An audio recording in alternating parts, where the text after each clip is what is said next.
I'm Renee Williams. And I'm Billy Thomas. And welcome to another edition of From the Woods Today. Hi, I'm Renee Williams. And I'm Billy Thomas. And welcome to another edition of From the Woods Today. You know, we have everything from oak management to seedlings to canoe trips, you name it, we've got it. Yeah, we always say trees are the answer, but we'll be talking a lot about trees today. Yes. Oh, no, glad to have you all with us today. As always, if you're joining us via Zoom, you can use the chat function there. And if you're on Facebook Live, you can use the comment section to interact with us. But Renee, yes, a really exciting show today. We've got a new guest on, Dr. Carrie Pike. She is a regeneration specialist, and she's really involved with the tree improvement program. She's affiliated with the U.S. Forest Service and stationed at Purdue University. And she's going to be talking about some really interesting stuff. So if you ever thought about planting trees, listen to what Carrie has to say here in a little bit. And then we're going to have our very own Darren Morris, and Darren's going to be talking about sustainable oak management practices. So we'll learn a little bit about that from Darren. And I think Darren's got some additional resources to be rolling down the pike. We've got our ever popular Tree of the Week segment as well. And Dr. Crocker is going to be offering she's participating in a program that's coming up real soon. And it's really cool, but we'll save it for the end. So you got to stick around to hear what Dr. Crocker is going to be talking about at the end. But really glad to have everybody with us today. Definitely. All right. So since we do have a jam-packed show, let's go ahead and get started. And Darren, you're first up. If you would like to turn on, thank you. Thank you for joining us. We appreciate it. Hi, happy to be here. So tell us a little bit about what you're going to talk about today. So I know we've talked a lot about the White Oak Initiative and what it means that oaks are not regenerating in the forest. Mm-hmm. So foresters have practices that they can use to solve that problem. And I'm going to go over these practices because, not everybody understands what they are. Mm-hmm. I'm going to grab my pencil and enjoy it. Right. So in 2015, 2017, there were oak sustainability workshops held. And those were mainly foresters, oak researchers, other industry people. And that's where the word got out that oaks are not regenerating in the forest. White oak particularly is not keeping up. We're slowly losing it. Could be a problem in 50 years. So 2017, the White Oak Initiative was established. Later that fall was the first steering committee meeting. Steering committee was created from a wide range of partners, all interested in white oak for different reasons to sort of help solve this problem, right? So these are the white oak management practices that are showcased through the White Oak Initiative as the tools and methods necessary to create, maintain healthy upland oak forests. These practices aren't new concepts. Foresters have known about these and used these for decades now. But it's important to note that two foresters and an oak researcher weren't sitting in the smoke-filled basement somewhere and just came up with these. This is a collaborative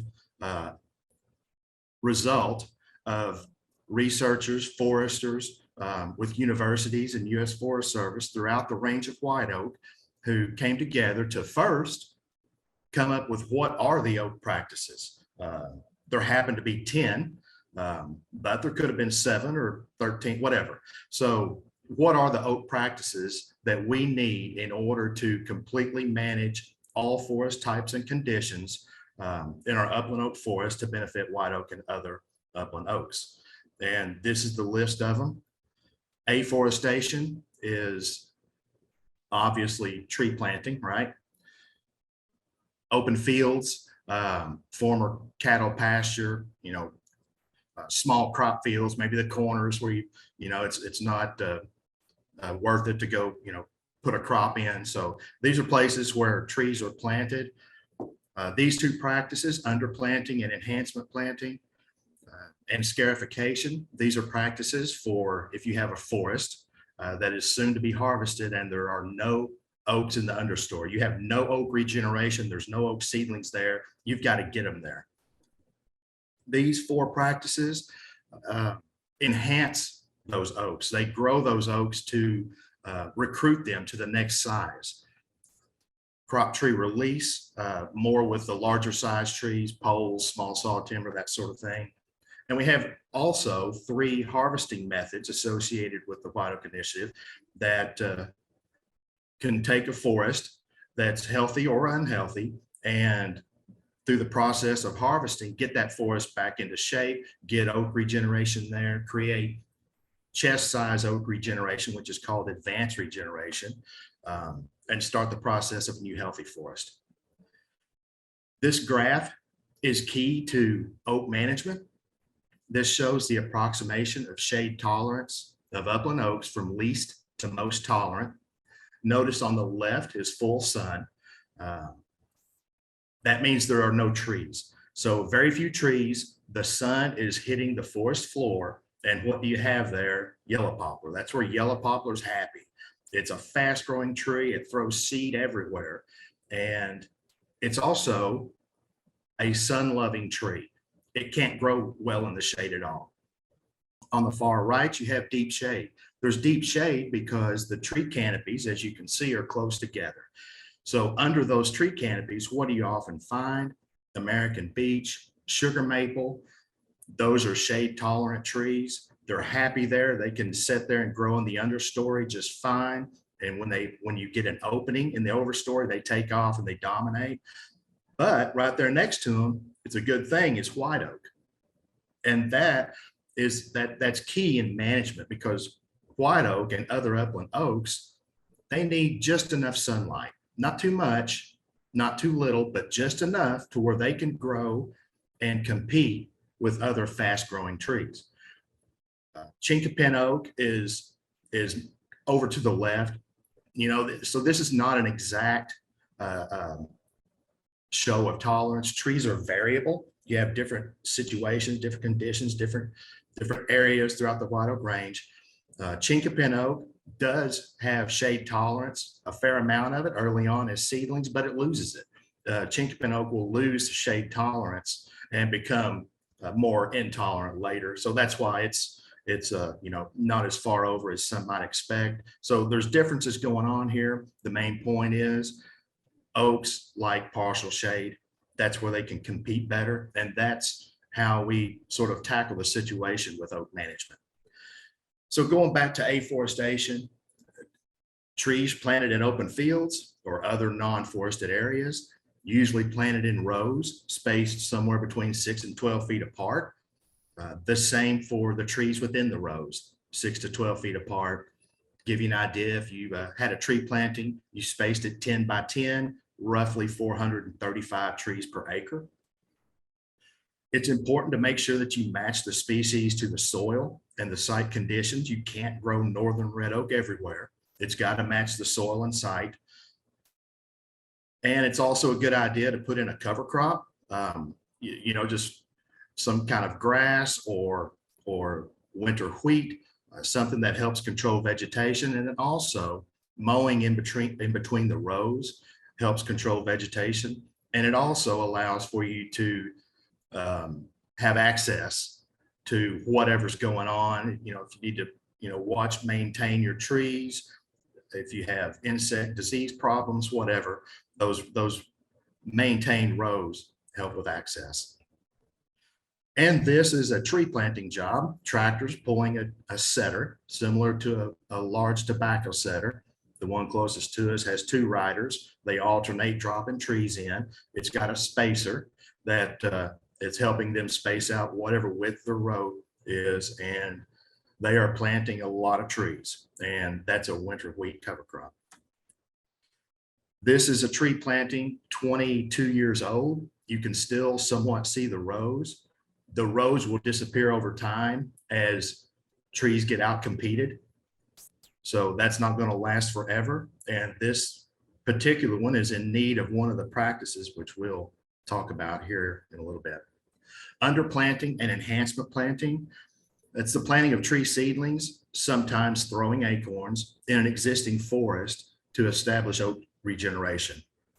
If a forest has 0 or very few oaks in the understory and a timber harvest is imminent, you need seedlings already established. And you need hundreds, not dozens. That can vary depending on what's going on, how big of a area are you doing your underplanting in. The point is, you're planting seedlings in a forest that's going to be harvested, and there aren't any seedlings, or there are very few, and you need oaks there in order to make sure that oak is a component of the forest in the future. After this is done, other practices are needed in the future to make sure you monitor, watch those oaks, give them just enough sunlight for several years before you can release them and expect them to be able to compete. This is a forest that has some oaks in it, not enough. And this is going to be underplanted. You might call it an enhancement planting because you're adding to the enrichment planting, you're adding to the oaks that are already in the understory. There just aren't enough. If you can see those red marks, those are trees that will be removed in order to allow a little bit more sunlight, but not too much. That's a mid-story removal. We'll talk about here in just a second. Scarification. Scarification is the disturbance of the forest soil and leaf litter in places where there is no oak regeneration. And you do that by using a tractor with a disc, or maybe a dozer with a rake blade. If you have a particularly dense forest, you can use a four-wheeler, maybe with a small disc attachment. So the main thing with scarification, it needs to happen as the acorns are falling, just after they've fallen. So if you've planned one, you've got to get out into your forest, get your binoculars, look up at the branches and make sure you have an acorn crop. Really, you need a bumper acorn crop, because as acorns fall, they're eaten by wildlife. So you need a bumper crop to overcome some of that. Acorns require direct contact with the soil in order to successfully germinate. They'll germinate, they'll put out a radical, but if that radical doesn't touch soil pretty soon, it'll fail. And once the scarification practice is complete, you have young seedlings in the forest floor. You need to incorporate other practices to develop those seedlings to larger advanced regeneration. And the bottom left, that's the leaf litter. Acorns are there. They've fallen from the tree.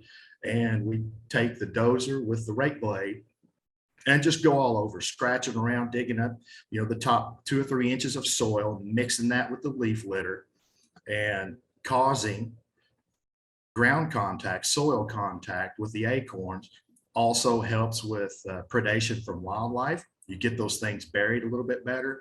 And it also helps with buffering from hard winter.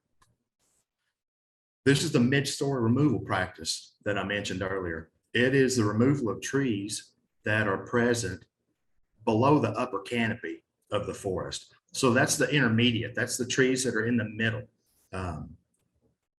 And you remove those to allow a little bit more sunlight, not too much. So you're not touching the overstory canopy, just the stuff under that. So you're giving a little bit of extra sunlight to allow oaks that are already present to continue to grow to be chest high or advanced regeneration. That's about the size we know we need. So in order for oaks to compete, to become part of the next forest. So the main canopy trees are left intact. Existing oaks receive just enough sunlight to where they can compete with competition.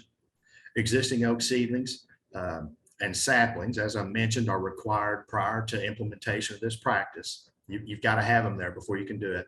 And of course, you need to continue to monitor.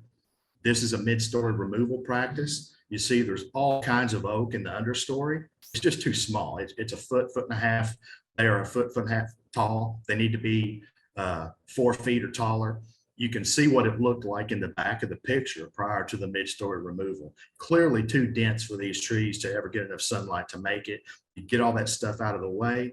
This becomes advanced regeneration in 3 to 5 years. Then you can release it. And remember, this is key. This is the shade tolerance of oak being intermediate in tolerance that allows us to do this little thing with playing with sunlight, with the amount of sunlight, making these practices successful. Site preparation for regeneration. It creates optimal growing conditions for oak regeneration following a harvest. So it's after a harvest. Harvests usually don't take everything. Oftentimes there's quite a bit of junk left behind that there's no market for. And that stuff's just going to be in the way of oaks in the understory that's trying to regenerate. So you remove this overtopping low quality stuff. You release your oak regeneration that's in the understory. And of course, you can do this by mechanical methods, chainsaw, herbicide. This is a situation where you can see that, a lot of this junk stuff is never going to amount to anything. It's just in the way. So at some point, if you've got a lot of oaks in the understory that's under this, you need to get rid of that. Give the oaks the sunlight and turn them loose, basically. So this releases regeneration. Prescribed fire. Prescribed fire is a key sometimes to achieve goals. You have to time it just right. When properly timed and applied, has the potential to aid in enhancing oak regeneration and development. Researchers are still working out specifics. It's pretty complicated. It reduces leaf litter, improves oak germination, it increases acorn contact with the soil. You can even use it to remove logging debris and undesired stuff after a harvest. Sometimes there's just too much there to go in and try to get at.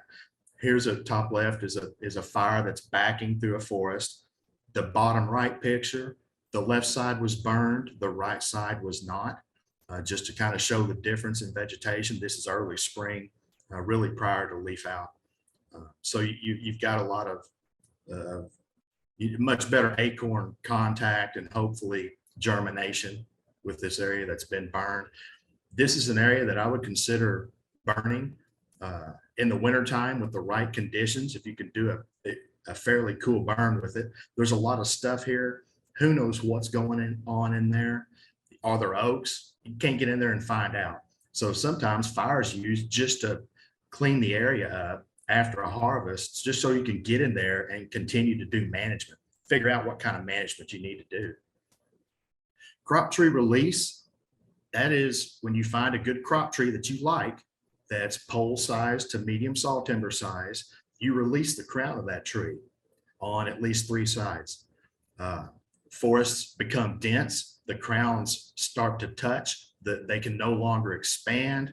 That means the growth of the tree slows, and you can go in and get rid of neighbor trees that are less desirable. You can choose your crop trees and release those and greatly improve the growth. The practice when you do this is immediately effective.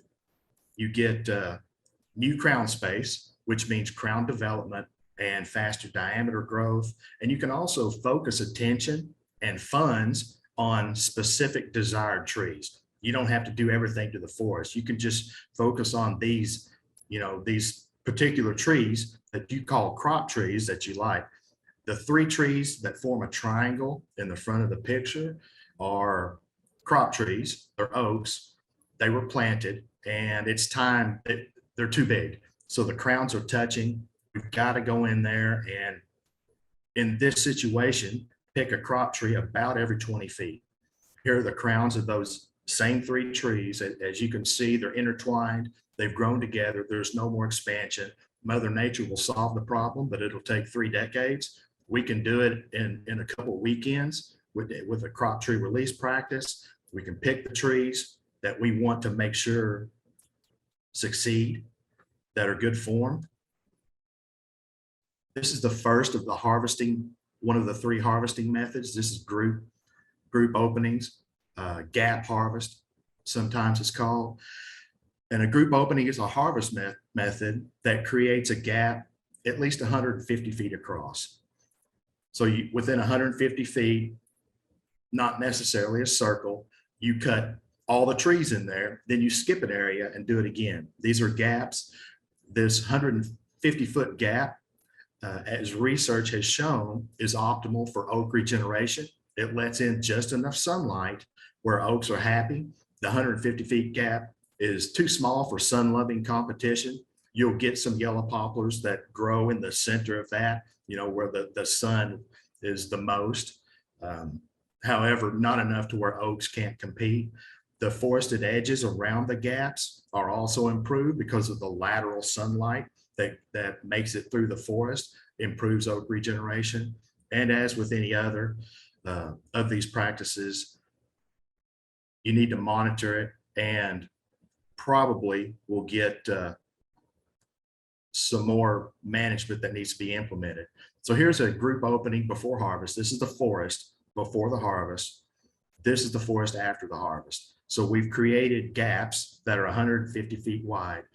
The dots are trees that are removed.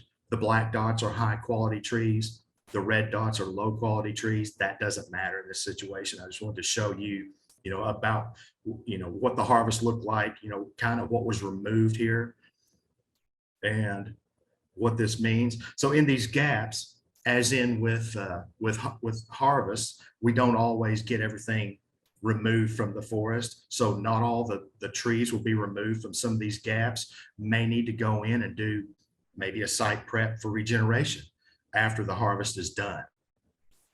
So that's a gap harvest. This next one is a 2-age deferment cut. It's a harvest method where all merchantable timber is cut, except for a small number of overstory trees called reserve trees. These trees are oaks, white oaks, other upland oaks that are left. They're saw timber size and they're able to produce acorns. And the reason we're doing this is because this is a forest where there's no oak in the understory. So you do this 2-age deferment cut in forests that have no oaks in the understory and need to be cut now.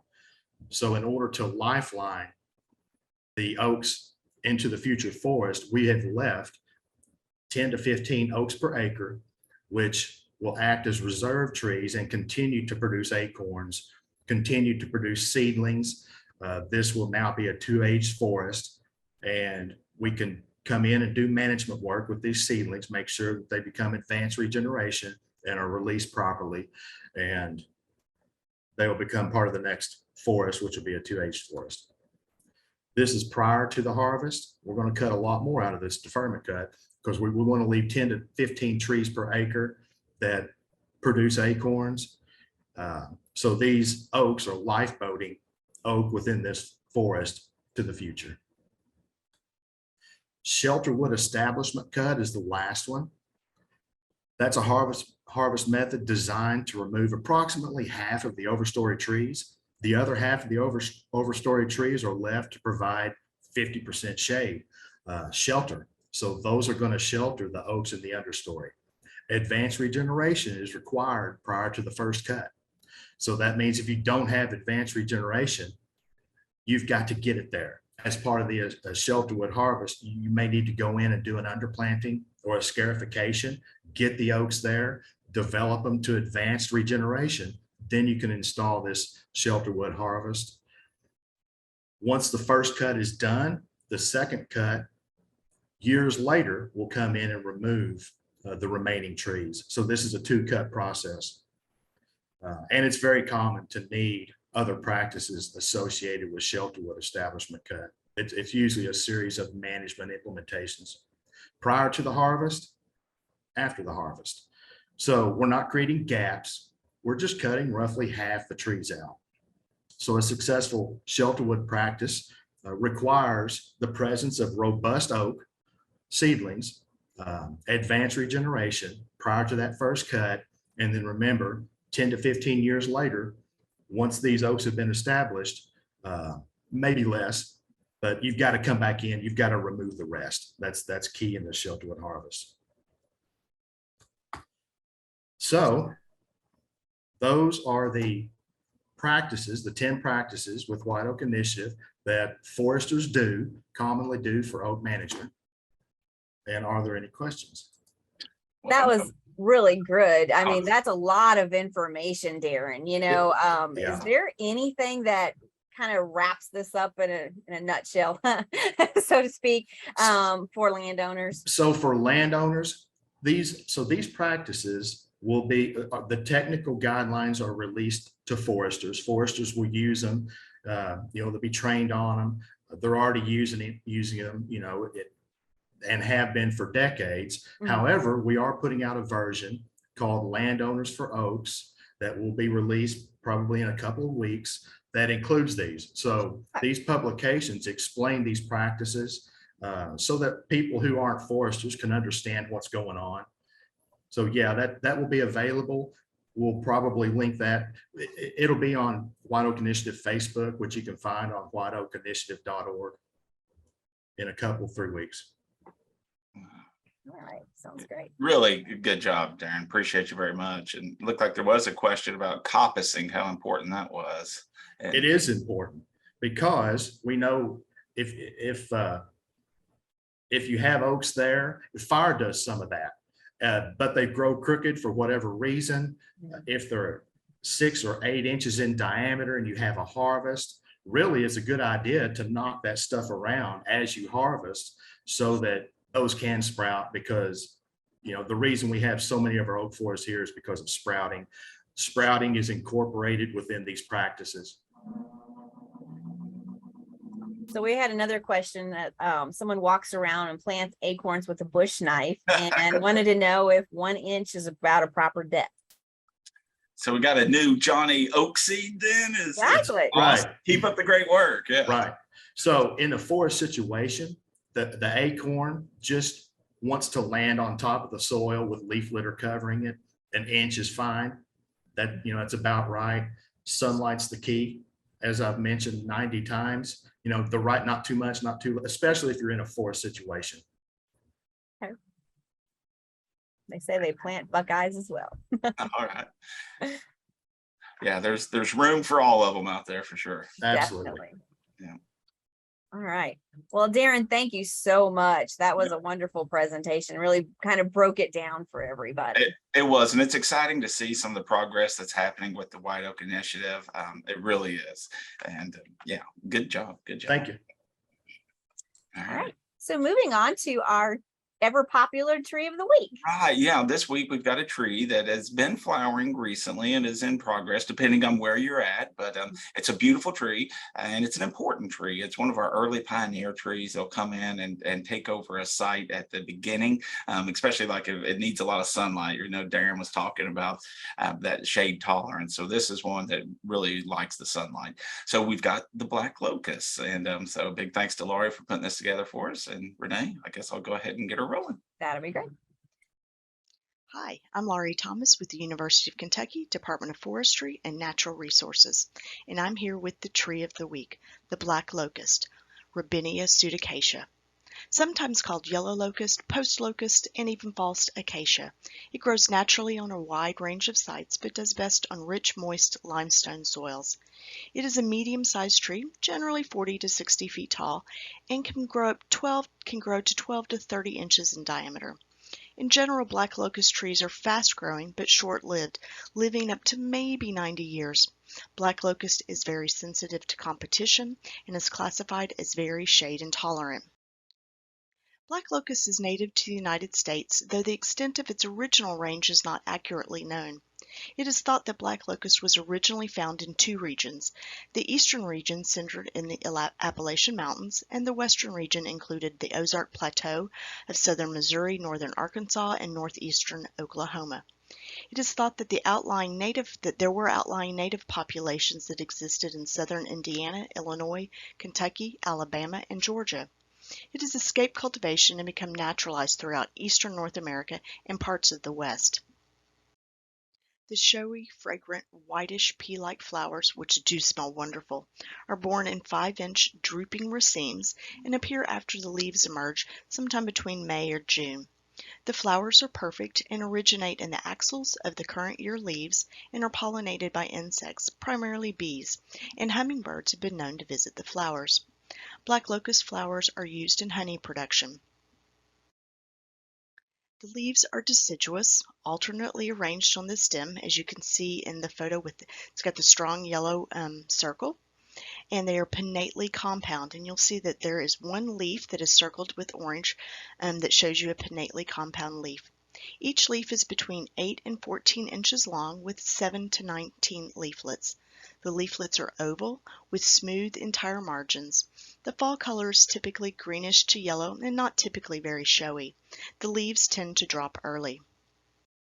Outbreaks of the locust leaf miner occur almost yearly.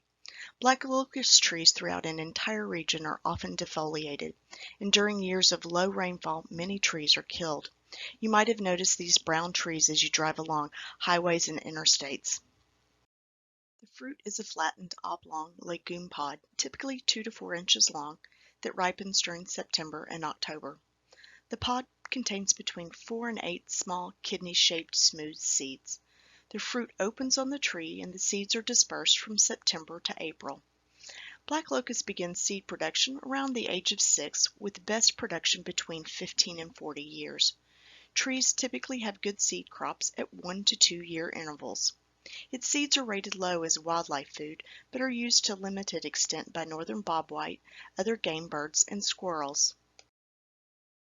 The locust borer, which is another pest of black locust, allow heart rot fungi to enter trunks, and the resultant fungal bodies are often called artist conchs, as you can see in the center photo.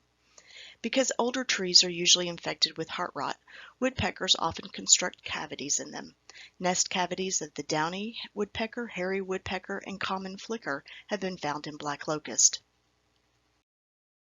The bark of the mature tree is kind of distinctive, and it is typically gray to dark gray or brownish. It's thick with deep furrows that are heavily ridged, and some say it resembles a woven rope. Although black locust is not an important timber tree in the United States, it has been widely planted for reclamation and windbreaks, and it is an important species for wildlife cover by providing nesting, roosting, and thermal cover on newly forested sites. The wood is heavy, strong, and durable, and shrinks little upon drying. The wood is considered one of the strongest and stiffest domestic woods alongside our hickory. It is used for a wide variety of products and is planted for many specialized purposes. It is used for fence posts, mine timbers, poles, railroad ties, crates, and even novelty items. It is also an excellent firewood species. The national champion black locust is in Livingston, New York. It is 326 inches in circumference, 99 feet tall, with a 72-foot crown spread. Kentucky's champion black locust is in Oldham County, and it's 196 inches in circumference, 64 feet tall, with a 56-foot crown spread. If you'd like to know more about champion trees, go to American Forest Champion Tree National Tree Register or check out the Kentucky Division of Forestry's champion trees. Now for a few fun facts about black locust. It has root nodules that allow the trees to fix atmospheric nitrogen into a usable plant form, thus enriching the soil around the tree and overall benefiting that site, improving that soil. The young branches often have stipular spines or thorns at the base of the leaves, and those can be sharp. While not planted as an ornamental tree in the United States, it has been widely planted in Europe since it was first introduced into France in the beginning of the 17th century. Its species name, pseudoacacia, means false acacia because early European settlers mistakenly thought the tree was the Old World locust tree. I hope you enjoyed learning a little bit about our black locust and get the opportunity this spring to get out in your neighborhood, a local park, or your woodland and enjoy the beauty of the black locust. You know, Billy, I always enjoy those Tree of the Weeks. It gives a lot of information for us. Yeah, Laurie does such a great job, and we'll remind folks that many of those trees, common trees of Kentucky, she has a video for, and she's in the progress or in the works of developing some fact sheets and some other information off of that work. So yeah, it's a great resource we have there, and she chocks it full of great information in a nice little packet. So exactly, big thanks to Laurie for that work, for sure. Definitely. All right, so moving on, talking about seed zones now. I know, we've had Dr. Laura DeWald on here before talking about tree improvement, and our next guest, Dr. Carrie Pike, actually, you had a chance to work with her a couple of years back, I think, Renee. I did. Yes, we had a conference here in Lexington. Yeah, so she is a regeneration specialist. So let's see if Dr. Pike, if you're ready, join us. Greetings and welcome to Brooklyn today. Thank you. It's nice to be here. It's nice to be here. Shall I share my screen, Renee? Yes, go ahead. All right. Well, thank you. Yeah, the conference in Lexington was in fact about the seed zones. So it's nice to be talking with you again. So I am a regeneration specialist with the Forest Service, and I am based in the Eastern region in West Lafayette with state and private forestry. And the program I work with is called RNGR, which stands for Reforestation, Nurseries, and Genetic Resources. We have a website at ringr.net, which is run by the Southern Regional Extension Forestry. And I am based at the Hardwood Tree Improvement Center. And so the map on the bottom left is the output seed zones, but we're going to dig into that in just a minute.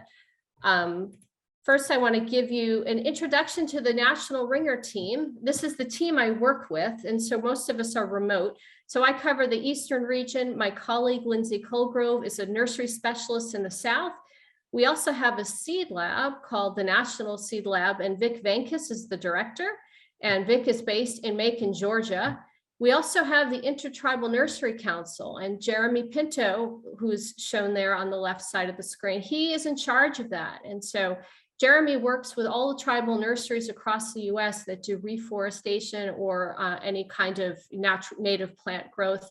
And my colleague Diane covers the Western states, and Matt Horning is a geneticist with the National Forest. So we meet monthly and we chat, and our job is to provide technical expertise to state, private, federal, and tribal entities on any issues pertaining to nurseries, seeds, and genetics. And we also work in the Western territories, the Southern territories, and we do international work as well. So the seed zone map, I'm not as accustomed to talking with landowners about this. So I want to introduce you to something, if you haven't heard it before, called the target plant concept. Because the target plant concept can help you understand where seed zones fits in with any of your reforestation projects. And so this is a framework that was designed to help folks who engage in kind of landscape level type of projects, to help them improve the success of any reforestation project that they decide to tackle. And so what it does is it forces you to think ahead and plan, because planning is really a key to this. And so the first step of the target plant concept is determining what are the objectives. If you're planting trees, why are you planting them? Darren talked a bit about spacing, and that's one of the considerations. How much area am I planting? How many seedlings am I going to need to plant? How should I space them out? And really all those decisions are based on really what are your objectives. And there are a lot of objectives. It could be just to enhance white oak. It could be mineland reclamation. It could be erosion control. It could be for wildlife values. There's a lot of reasons that people plant trees, but we want you to think about it ahead of time, because some of the decisions you make as you go forward you want to think ahead so you can get answers beforehand. So the second part of, after you have an idea of why you're doing it, is what am I going to use? And Darren mentioned seeding acorns. You can seed. You can also, but most of you are going to buy seedlings from a nursery, seedlings that are grown from seed. You can also do cuttings in some instances. So poplar and willow are often regenerated just with cuttings that you shove in the ground. And so that's the type of plant material. Sometimes you have options for a particular species. You might decide you might have an improved seed source available. That's something Dr. Laura DeWald is working on for white oak. You may just want to use a local source. You may be looking at climate change and looking a little bit further south for your seed source if you're planning for that. You also want to think about the limiting factors on your outplanting site. And what that means is, like, are you going to have deer chewing on your trees? If so, you're going to want to take measures to protect them and really think of the trees as your investment. So what are those limiting factors? If it's fire, you better put a fire break in. Next, you want to think about, when am I going to plant them? Well, typically we do that in the spring before they leaf out, or in the fall after they've kind of stopped their active growth. And then the type of outplanting tool you're going to use is going to be based on the type of stock that you're investing in. Big tools you use for large pots. the lessons from this is that we want folks to be successful. You want to plant the right stock type of the right species of the right seed source at the right time. And the species is also is an important consideration. If you're planting a lowland, you don't want to plant something that doesn't like having its feet wet. And so all those considerations go into this. Now, talking about seed zone, it's the third piece of this target plant concept that relates to the seed collection zone, the source of seed. If you've decided on the species, the next question is, where is the seed going to come from? So we defined these seed collection zones, and that group that met in Lexington was called the Eastern Seed Zone Forum. And it was a group of professionals from state and private nurseries and DNRs across the Eastern US. And the objective was to come up with a map so that we could help folks define what is local. Like, what is my local seed zone? Like, where can I collect seeds so that I know they'll be at least reasonably adapted to my site? So we used that 2-day meeting to come up with a map, figure out what layers need to go into that map. And we came up with plant hardiness zones as one layer and ecoregions as a second layer. But what we did, you can see on the map, it's fairly blocky. And so a decision we made at that meeting was to snap these to the county lines so that the county is a small administrative unit for defining your seed zone. So all the counties that have common hardiness zones and common ecoregions have the same color and number. Now, if you look at the map, you can see that there are some of these colors go a long way. And so I highlighted the biggest seed zone in Kentucky, but you can see it goes all the way into Illinois and Missouri. And if you look in the southern region, they also go quite a long way. And for that reason, we've opted to define the seed collection zones with the state, the alphanumerically. So with the state, 2 letters, and the number of the seed zone. The number of the seed zone itself was an arbitrary decision. But the whole goal of this is to prevent the long distance movement of seed that might lead to maladaptation, which I'll describe on the next slide, or lower than expected growth rates. So let's zoom into Kentucky for a minute. Hold on. There it is. Okay. Zooming into Kentucky. And this, by the way, these maps are available at easternseedzones.com. You can navigate over to the ArcGIS website. You do not need ArcGIS on your computer to look at it. But so looking at Kentucky, you can see there are 5 seed collection zones, and they're shown here. I filtered this, so this spreadsheet is also available to download at that site. But what you'll notice is the hardiness zones. There's really only 2 hardiness zones in Kentucky. This main one, 28 and 16, are the same hardiness zone, 6B. So why are they different? Well, as you all know better than me, Eastern Kentucky has an elevation difference. And that elevation difference means there's difference in soils, there's differences in precipitation, and there's other factors that ecoregion captures. So for that reason, there's this line between 28 and 16, and again, between 16 and 98. So if you go to Western Kentucky, you can see this is their 31 and this other seed zone 29. They have, they're both a little bit warmer. But again, they have the same seeds, they have the same hardiness zones, but different ecoregions, so they're separated out. So what exactly does this all mean, and how do you use these? So what we have found, I have been reviewing the literature on provenance trials, and these are common garden studies that are across the country for a whole variety of species that were designed to help us understand how far to move seed. And in general, across almost all the taxa, kind of the upper limit of the safe transfer distance is about 300 miles. If you go more than 300 miles, you risk maladaptation. So within any seed zone, so within Kentucky 28, you can move the seed freely without any concern that it's going to be maladapted. You still have to match the species to the site, but you can at least know if the seed came from Kentucky in that seed zone, it's going to be well adapted. It's going to be reasonably well adapted. You can move seed from adjacent seed zones. That's perfectly fine for trees. They can tolerate that amount of movement, and these were sized in a way to permit that. And if you are going to move from an adjacent seed zone, it's better to move it from a southern seed zone, an adjacent seed zone to the north, than the north to the south. So all of these transfer distances are perfectly fine. Trees can tolerate a fair bit of movement, but the further you move them from your planting site, the greater your risk of potential mismatches. And so that's the issue here, is it's just a probability thing. So how can you know if you've got a seed source and it's not the right one? Some signs that it might be the wrong seed source could be the leaf out time is too early. They're leafing out before others of the same species. You might also notice in the fall, they're dropping their leaves later than the others. Now, sometimes these can be related to the age. As they get older, sometimes they'll shift their period of leaf out and leaf drop, but other times it's because of the seed source. You may also notice frost damage. If you've got a source from too far south, it might get frost killed in the spring, where others of the same species aren't. You may notice that they can't get through the winter as well. And you go visit them in the spring, they're all dead at the snow line. That's an indication that it wasn't the right source. So, but most importantly, you can't always tell. It's not always visible.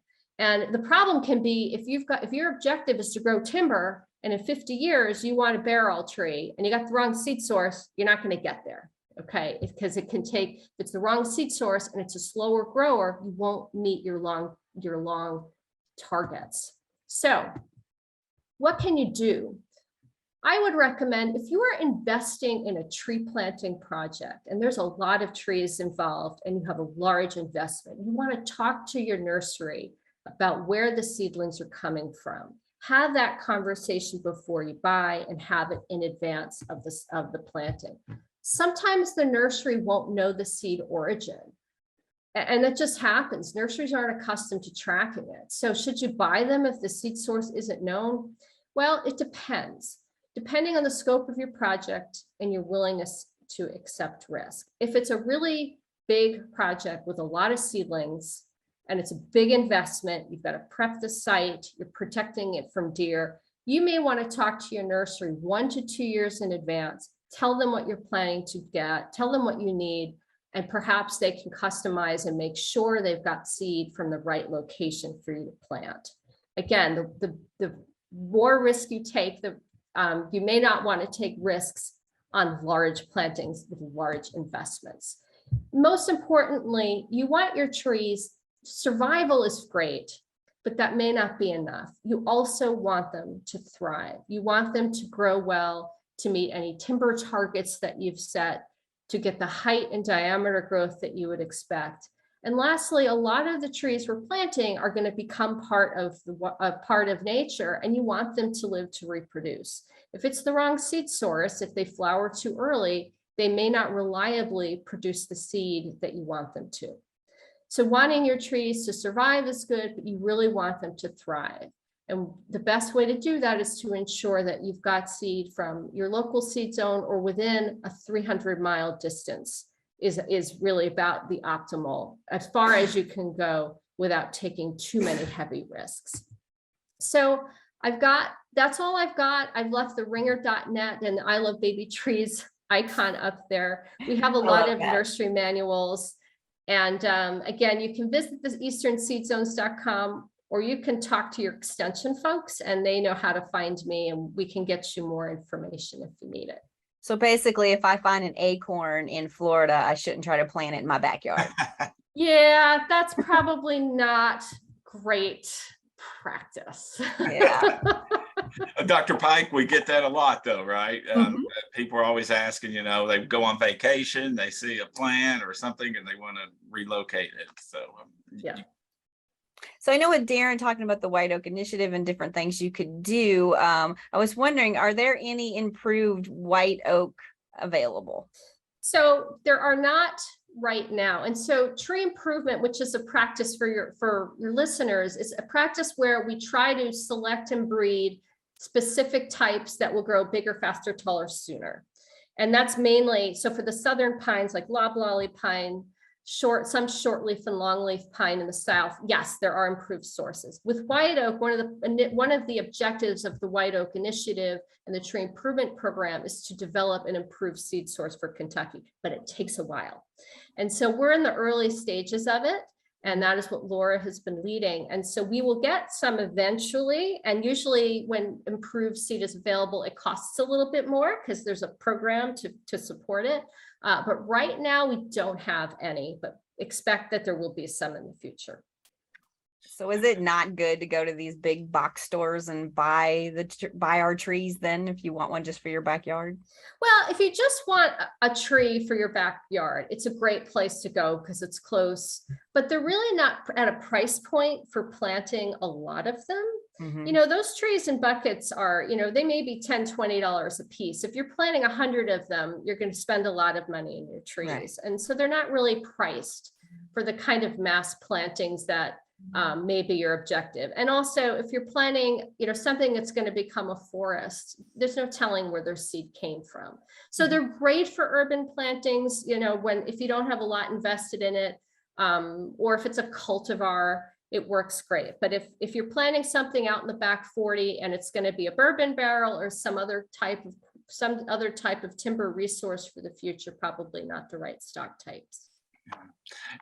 Dr. Pike, you made me think a lot about, you know, right tree in the right site is something we say a lot, but, and we also say, you know, you need to plan at least a year in advance before tree planting, but now you're making me think, okay, maybe we need to roll that timetable back a little bit and be thinking more about our seed source and where they're coming from as well. So that's good stuff to hear and understand. It really is for our audience. Yeah, it's a cultural shift for us and the folks in the nursery business, because a lot of the states have typically kept their seed. The state nurseries will typically collect seed from their state and sell it, but a lot of states don't have state nurseries, and so that gets lost. And the private nurseries can do a fabulous job. They don't always necessarily have seed that from your state, and so but you should call and ask and have the conversation, because they may also be willing to customize the job for you. So yeah. You know, you bring up a great point, and I think maybe not all of our viewers or listeners realize how valuable our tree nurseries are, and the Kentucky Division of Forestry and the work that they do to supply so many seedlings across the state and really throughout the region. So, you know, the Kentucky Division of Forestry is a really important partner of ours, and that's just one of the many important things they do. So, yeah, big shout out and thanks to them as well. Yes. And we did have a question, but I don't know if you can answer it. It was for Darren, I think, but it said, and you mentioned this in your PowerPoint as well, about deer browsing on white oaks, and if there was any suggestions to keep them away from their white oaks. I don't know. Do you have answers for that as well? Or well, some folks use tree tubes. Some folks will leave big slash around the trees just to make it less convenient for the deer to get there. I've seen that. And there are products available to help with that, but it's a battle. It's a battle. You know, and sometimes we'll try to overcome them with numbers, you know, more seedlings than they can eat out there, you know, and you can do fencing and some other options, but that's really expensive to try to get into that. I know, like in Pennsylvania, where they're trying to manage some of those cherry stands, they will actually fence off the woods basically for that very reason. But economics may be a little bit different in that regard. So it is a challenge. The best thing I would say is working with your natural resource professionals on your property to develop a solution that's tailor-made to your unique setup, and that's probably going to be your best bet to alleviate that situation. I agree. Well, thank you, Carrie. We appreciate you being on today, and your presentation was wonderful. I appreciate it. You betcha. And I was going to say, Dr. Pike, I now know what a regeneration specialist is, so thank you so much. No, seriously, we really appreciate having you on the show. Thank you. No problem. Thank you. Bye. All right. So we gave a little teaser, and just dropped it there, but Dr. Crocker's with us, and she's involved with an activity that she wanted to share with us. Yes, and I'll be quick because I know our time is running kind of towards the end here, but I just wanted to make sure that everybody was invited and aware of a event that's happening in a couple weekends, and that's going to be the Breathitt County Ag and Natural Resources annual canoe trip. So this is something that the Breathitt County Extension Office puts on with a lot of great partners there, and it's happening on Saturday, June 11th. And it's just a great opportunity to get out on the river, enjoy a beautiful place. And the weather is always good, so never worry about that, at least every time I've gone.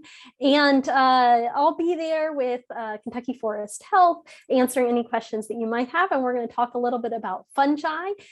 So I invite you and your family to register for this event.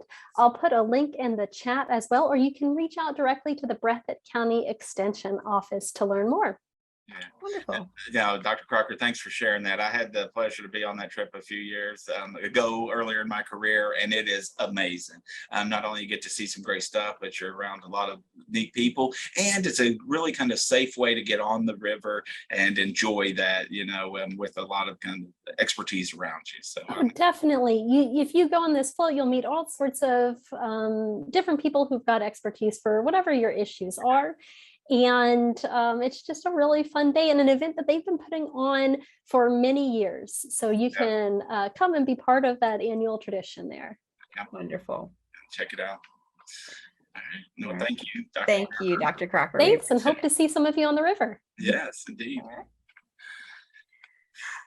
Good Yeah. Good show, you know. I mean, it was so nice having Dr. Pike on, you know, and I think it really helped me understand a little bit about, you know, that thinking about planting trees and how important kind of that planning process is. And, you know, Darren, to see that now that we've got some of these practices that are being laid out and coming out in fact sheets for landowners for oaks. So some exciting stuff going on, and the ever popular tree of the week with our Black Locust. So a really jam-packed show. Definitely. And, you know, we do jam a lot of information in 50 minutes to an hour. So you can always go to fromthewoodstoday.com and rewatch our shows. In a week or so, we'll have the week posted, and you can just, oh, I knew I forgot something they said. So go back, you can rewind us all you want. Yeah. And please tell a friend, tell a neighbor, tell a family member, and let them know about the show, especially anybody that has any interest in Kentucky's woodlands, wildlife, and natural resources.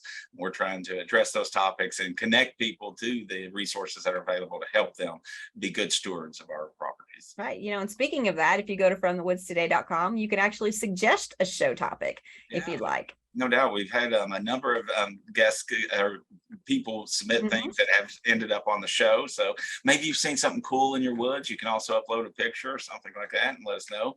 Who knows? You may be featured on a future episode. You never know. Yeah, because we have several shows lined up in the upcoming months that are suggestions from our viewers. So we do listen to those and try our best to try to find someone who will be able to talk on that subject. So, you know, we're done for today, but until then, you know, we will see you next week at 11. Take care. Bye. Bye, everyone. From the woods today.